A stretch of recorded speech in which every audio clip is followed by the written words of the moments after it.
with team lead of the Enriquez Group, Realtor Vinny.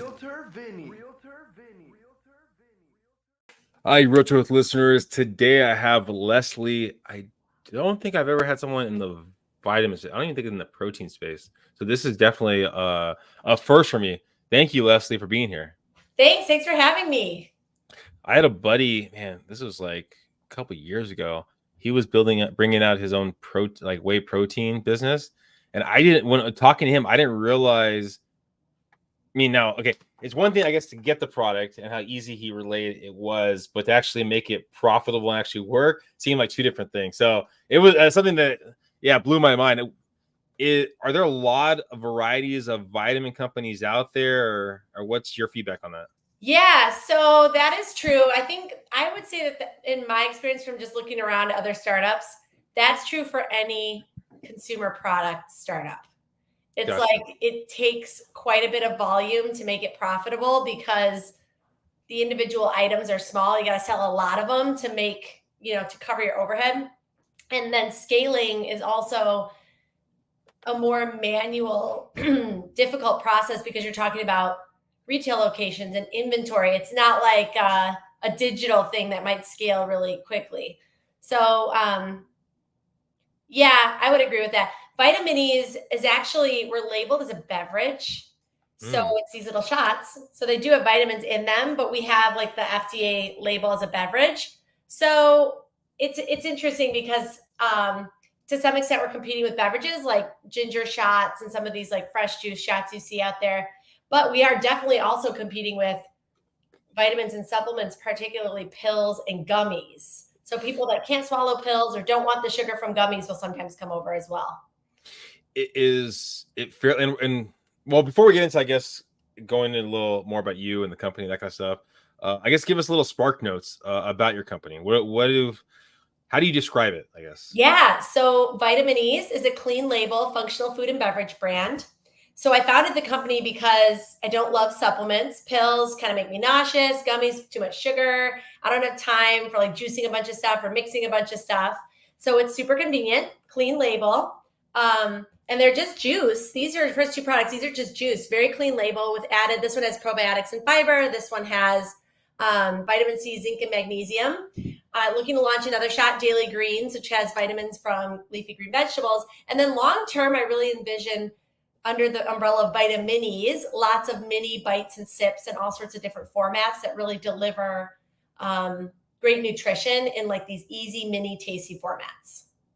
And I was honored to receive a couple of these shots before this podcast, and I enjoyed them. So it's really easy, a quick swig, and you get. Is it all your vitamins for the day, or do you need more vitamins on top of it? Well, these are designed specifically for a particular function. So immune support, vitamin C, zinc, and magnesium. This is for your immune system.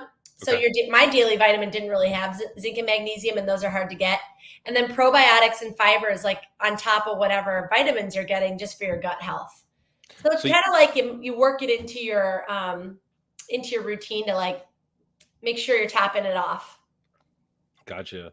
And then I remember, who was it? I think it was like a Shark Tank episode like that, where they're talking about the FDA getting approved for different supplements and stuff like that.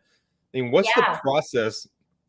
Because I guess you got to be, and this is, I haven't had a lot of conversations with people in this space, right? So it's kind of curious of, I guess, being careful of what you sell or what's the story you sell behind it. Yes. So what's that process like, I guess? So, the supplement industry, so when you buy like a bottle of vitamin pills, it actually is not regulated by the FDA. So if you look at those packages, it will say specifically like these claims are not regulated. This is not approved by the FDA. So there's supplements, and that to me is like the Wild West. Like you don't necessarily know what's going on in there. You're kind of responsible for checking any impacts of that stuff on your health. How much is too much? Like sometimes some of these things have a lot of stuff in it. And, I've even heard stories of like gummies that aren't mixed properly. So like one melatonin gummy might have like 10 times the melatonin of another one in the same bottle, that kind of thing. So that's supplements. Then you have foods and beverages, which are regulated by the FDA. So we are labeled as a beverage, like I said. So I did have to comply with FDA standards when I was designing this product, which the standards cover a lot of areas, but some of it is how you, like what ingredients you put in, and then how you talk about them and what you put on your label.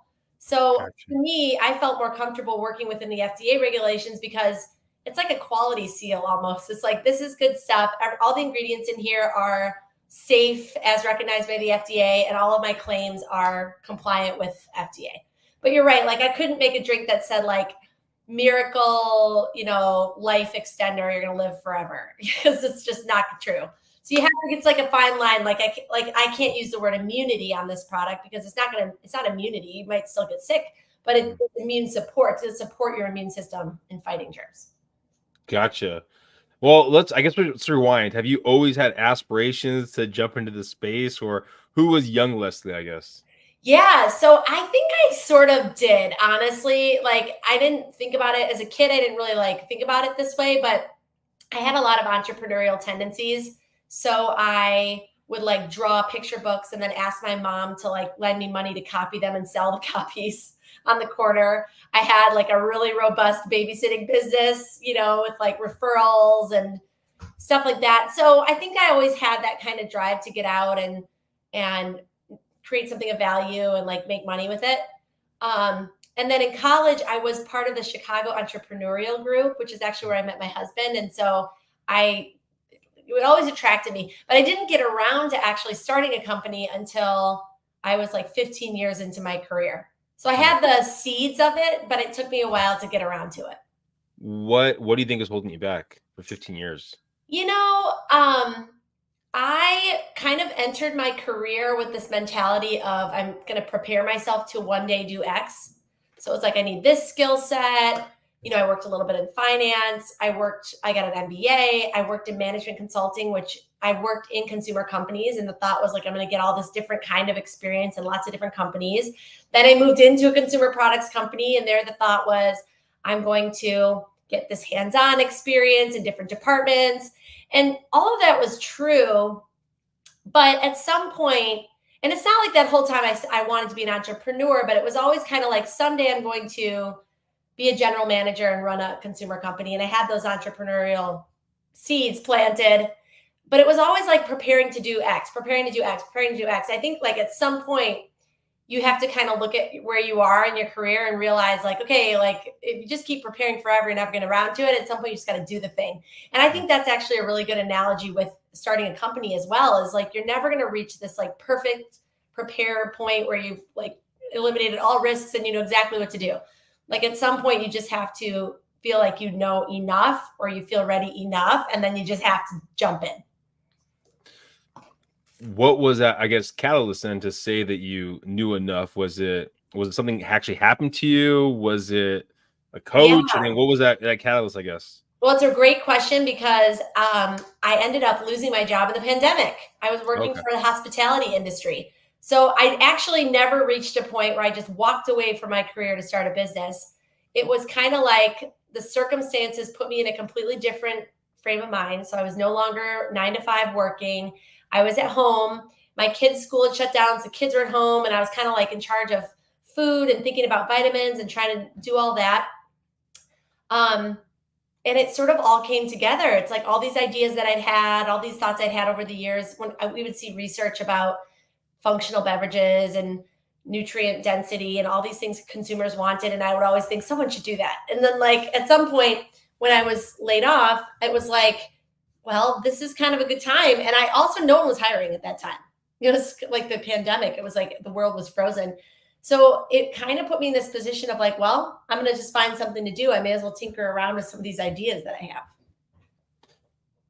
Now, with the hospitality industry, were you at a position where when you got let go that you were getting kind of some kind of severance, or was it just cut dry, I guess? A little bit. Yeah, I did. And the government had some like small money as well for people that got laid off during the pandemic. So that was great.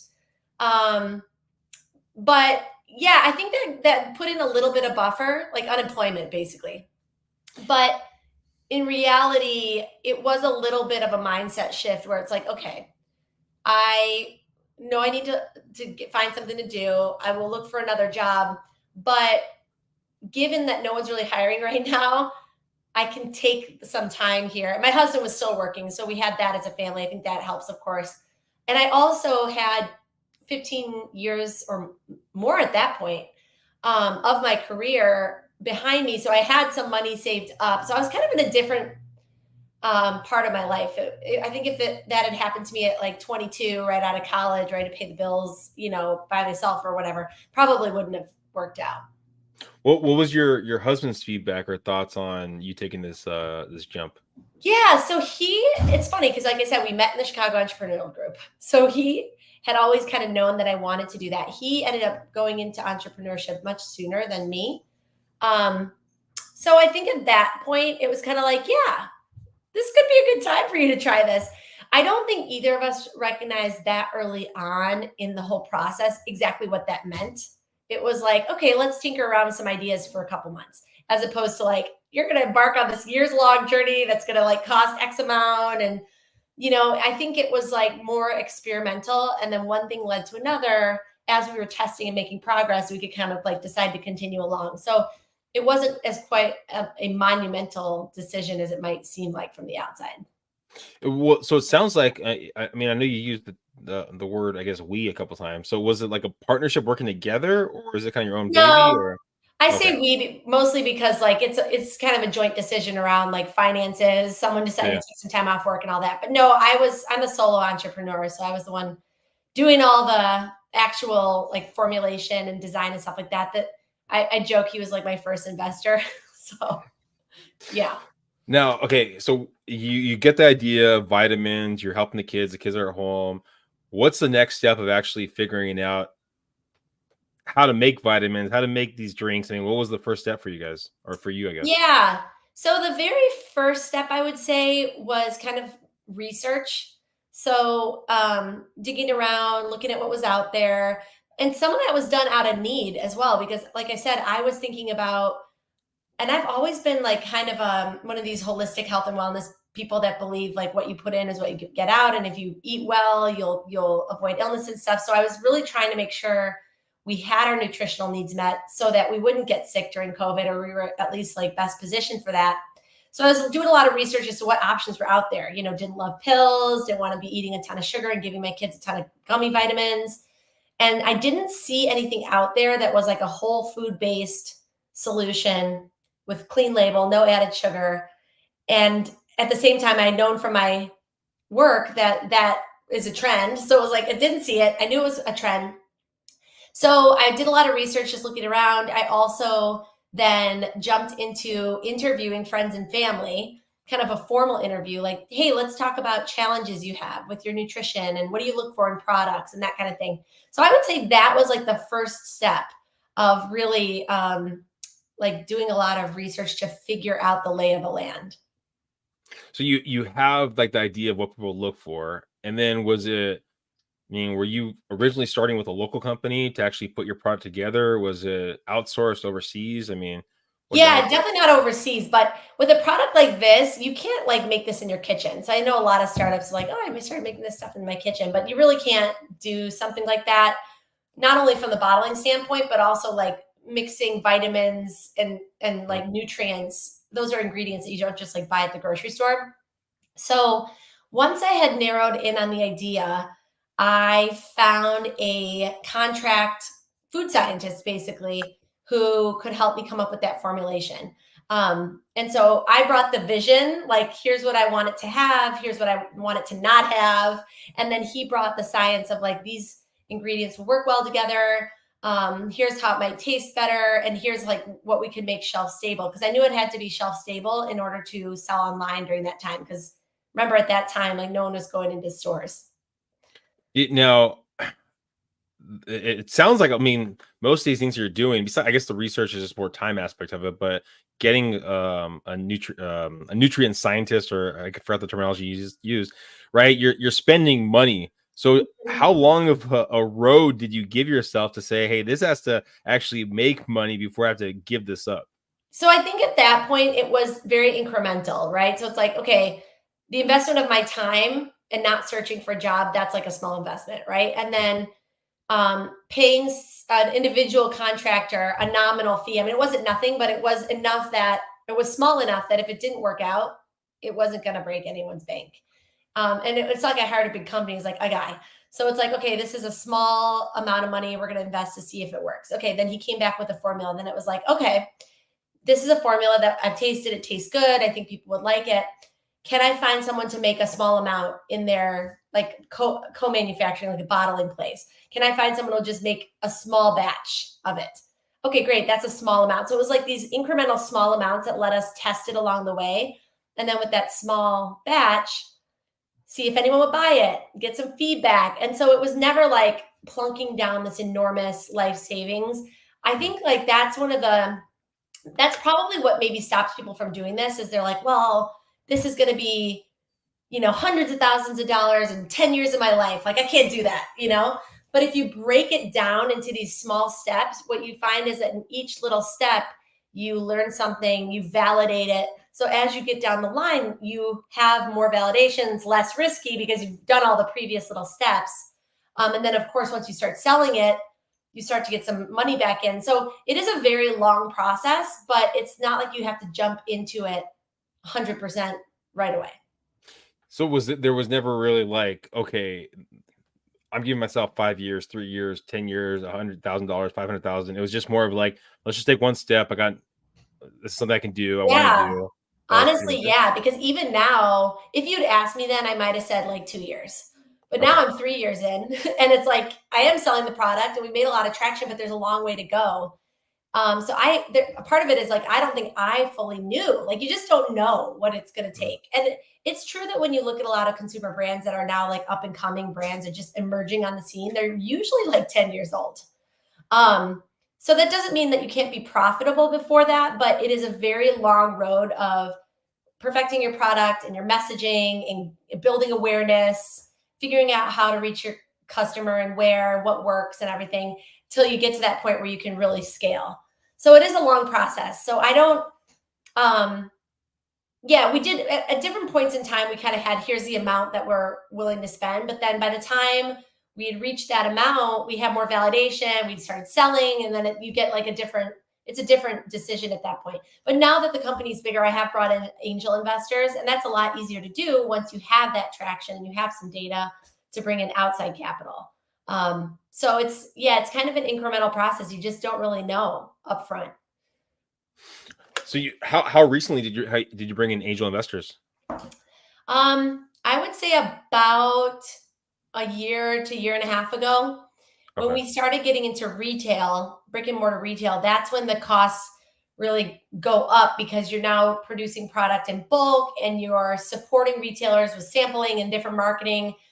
Some retailers have slotting fees where you actually have to give them free product or pay them a dollar amount to get on the shelf. And so it just gets much more expensive at that point.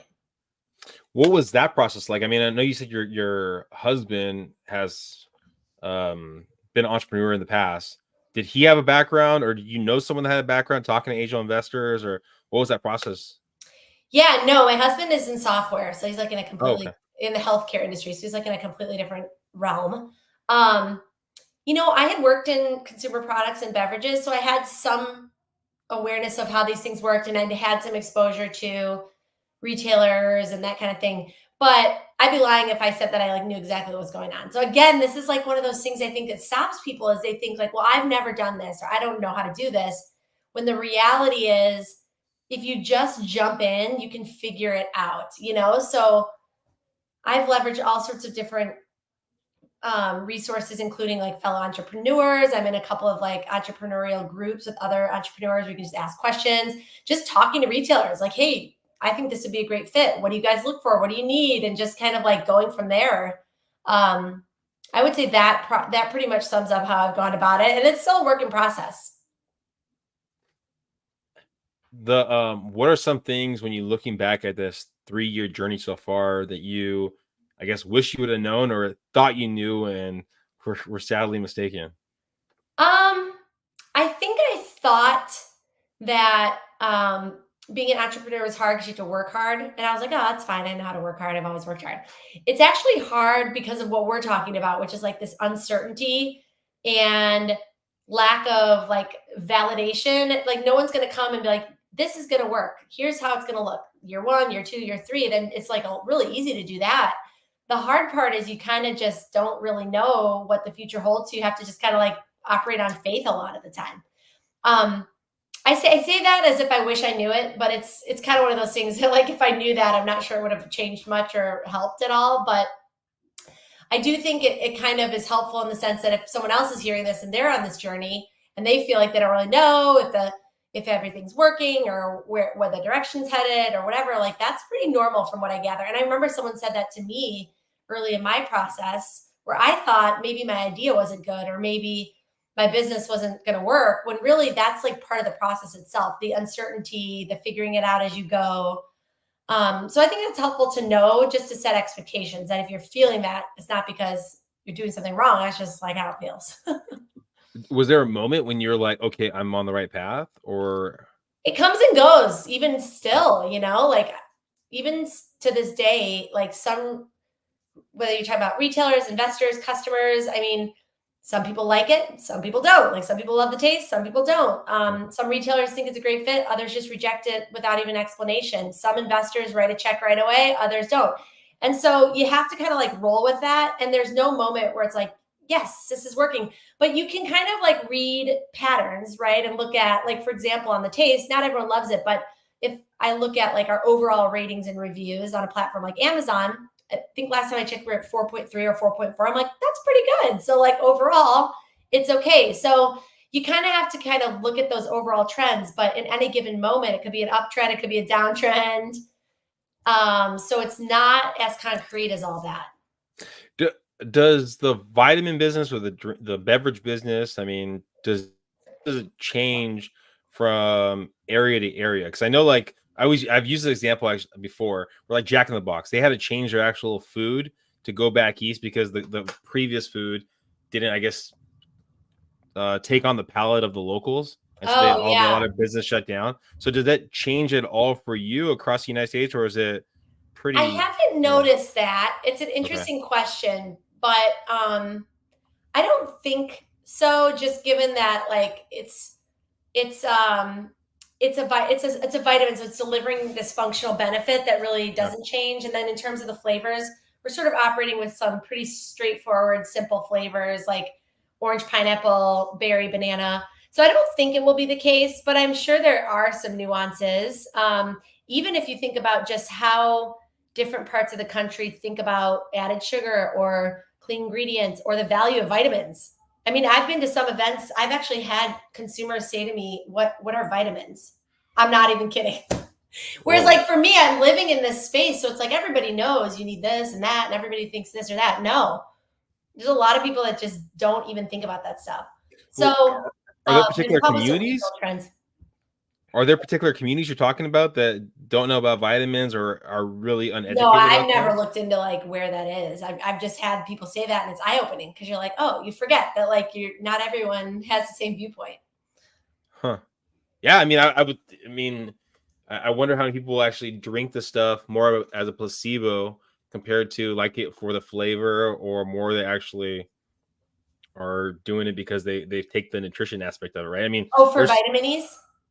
well, for Vitaminis or other stuff, right? That are there's because there does seem like there's a lot of choices out there, and there's some that if you look at the back, they're horrible for you, but it has like a name that makes it Oh, look like it's 100%. great for you. A lot of And people do then, not read labels. Yeah. yeah, So I'm sure there are people that buy it because they saw it on YouTube or their neighbor or some celebrity told them to do it. Or, they just get a general sense about it. So they just drink it. I'm sure. For sure. when you look at basically where you've kind of come from and where you're going, what are some of the things that you're going to have to, I guess, either get guidance from, or maybe from your colleagues, your other entrepreneurs, or I mean, is there coaches that you have to basically look to take on for like these next journeys? I mean, anything like Yeah. that popping up in the future? Yeah, for sure. I mean, I think the challenge of being a solo entrepreneur is it's just you. So whatever your blind spots are, you don't know what they are because they're blind spots. And like, you're kind of always sort of solving the next problem, and it's hard to know what your next problem after that will be. So I try to leverage networks, like I said, groups of entrepreneurs for feedback. I go to networking events. Sometimes you think like, oh, I don't have time to go to this networking event. But if you go and you actually start engaging in conversations with people about their challenges, or you share what you're struggling with or want to figure out, you get good feedback on that.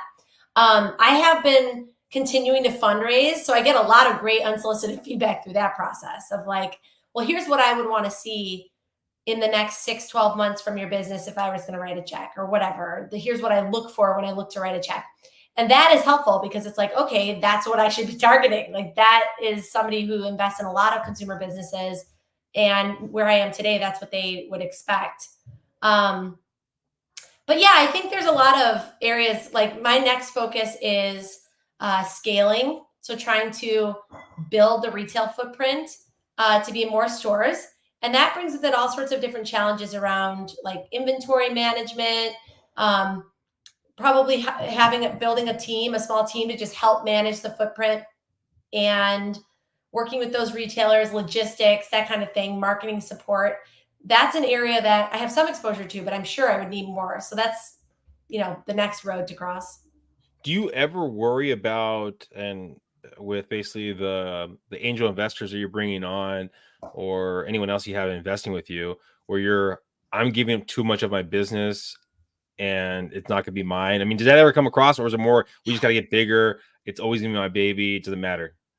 I don't think about that as much. A lot of people bring that up to me, but at this point where we are, the business is growing, and it's kind of like it's not like throwing a bunch of money is going to like blast it out and I'm like trying to grow it huge. It's kind of like just bringing investors in to like incrementally grow it. So it's not one of those scenarios where I'm raising a ton of money and giving away all the business. It's more like bringing in small investors to help kind of support the baseline of where it's headed. I think that might come more into play down the road with like bigger fundraisers and that kind of thing. But I think at this angel stage, it's not at that level yet. Because something interesting as we've been talking is a lot of the time you're talking, or I picked up at least in this conversation, that it's bite size. Okay, well, this is my next goal. I got to take it to here. Okay, this is my next goal, or this is my next investor. I'm going to get a little more money. I mean, do you have a North Star that you're constantly looking at and saying, okay, this is where I have to get to? Or is it like just these small goals that you have to get to, and the next small goal, or what does that usually look like in kind of the planning, I guess? So I do have like goals. Actually, like I have my whiteboard here where I have like by quarter. So every quarter I kind of set a couple targets. And then over the next 18 months or so, I'm looking to hit a particular revenue goal where I can break even on my overhead and spending and, be profitable at that point. So that's kind of where I am right now. And then to get to that point, I break it down by like quarters in terms of like, I want to try to sign this retailer. I need to, make this adjustment to my co-packing or whatever it is. If we were talking in 5 years from now, do you have an idea where you want to be? 5 years from now, I think the company could be in quite a bit of national distribution, so available a lot of places. I think we could have 5 to 10 SKUs, shots, sips, bites, really have like a good base of revenue coming from retail as well as e-commerce, because when people find it in retail, they buy one bottle. If they like it, they can scan the QR code and come to our website. So the idea is as you grow the retail footprint, the e-commerce kind of grows alongside of it. So I think in 5 years, I would love to have that platform sort of established and hopefully be in some conversations with some larger supplement or consumer product or healthcare companies that want to kind of grow their portfolio in this regard. Oh, an aspiration is possibly to end up selling it off to a bigger. I think so. Yeah. Like I think either a partnership or a sale in like a 5-year time frame, I think is reasonable given where it could be. Well, thank you so much, Leslie, for being on the platform. If people are looking to get Vitaminis, am I saying Vitaminis? Vitaminis, like Vitaminis. vitamin minis. Yeah, Vitaminis. Okay, easy, breezy. All right, Vitaminis. What's the best way of them finding out who has it, where they can buy it, and getting more information on Vitaminis? So come to our website. That's my favorite place to engage with people because we have tons of great content on our blog. We have recipes and experts, and you can drop your email and get a weekly update of all the good stuff that we're producing. So come to our website, vitaminisbrand.com. We're also online at the Amazon and Walmart Marketplace. You might have to search for Vitaminis Juice or Vitaminis Shots just to like find us. And then if you live in the Midwest, we are at Fresh Time and the Fruitful Yield in retail.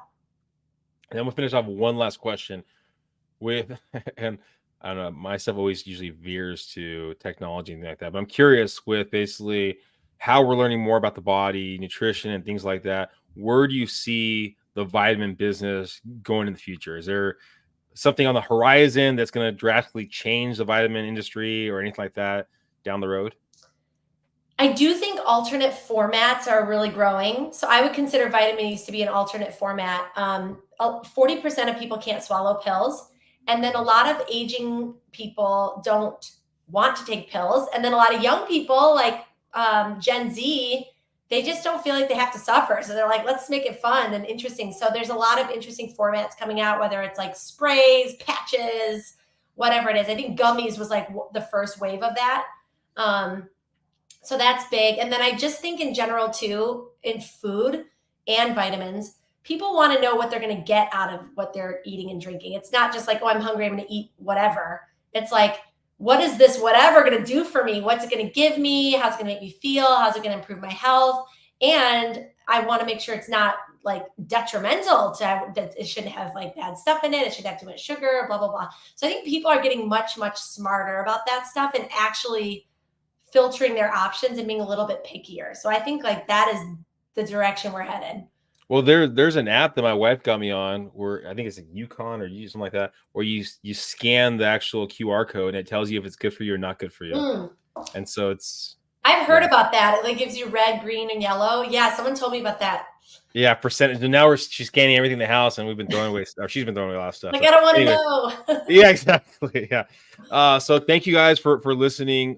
Thank you, Leslie, for being here. For everyone listening, we do have a sponsor, Melody Cloud. So if you're looking for some relaxation, go in the show notes for Melody Cloud.